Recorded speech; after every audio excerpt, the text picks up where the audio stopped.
आपलं पहिलं एक कधी रिलेशन फेल झालं की आपण काय करतो की दुसऱ्या रिलेशनकडे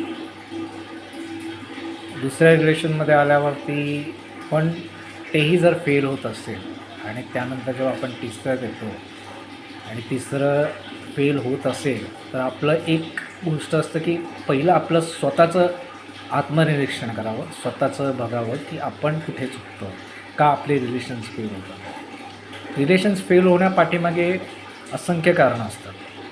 आपली विचारधारणा, आपली विचारसरणी, आपली मानसिकता.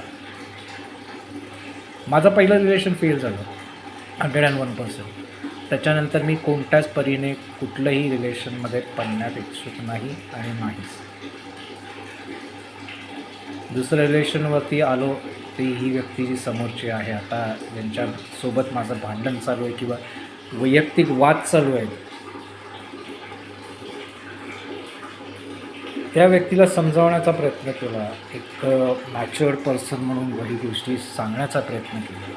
पण कसं असतं की आपण प्रत्येकाला समजावण्यापाठीमागे समजावण्याचे आटोकाट प्रयत्न करतो, पण समोरच्याला समजतच नाही.